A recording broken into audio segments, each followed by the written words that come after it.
When I saw Vincent van Gogh's Starry Night for the first time, I thought the guy was crazy. I mean, my night skies are never that cool. But it got me thinking, what are you supposed to see up there? Other planets?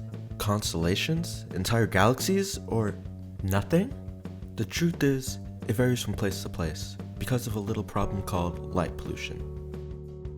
Our sense of sight relies on light reflecting off surfaces and into our retinas. Every surface reflects light to some degree, and the amount each reflects lets us differentiate them. We can even make out the moon and distant planets because of light from the sun. However, things get complicated when you add light pollution to the equation. Artificial light is constantly emitted from street lamps and houses and skyscrapers and billboards and vehicles, and much of the light seeps towards the sky, where it runs into microscopic particles like dust, smoke, and water droplets. These particles scatter the light and send it back to Earth, creating a constant haze in the sky that clouds the atmosphere.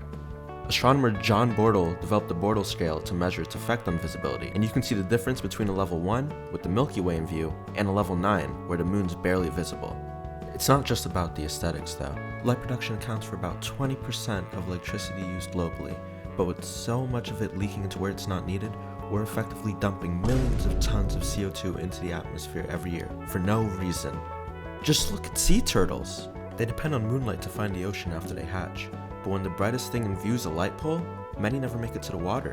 When you realize that the ones who make it have to deal with carbon pollution and all its side effects, it's no surprise that 6 of 7 species are either vulnerable or endangered.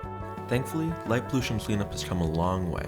Many streetlights are being changed to emit warmer shades in more specific directions, and automatic sensor-based lights are cheaper and more widespread than ever before.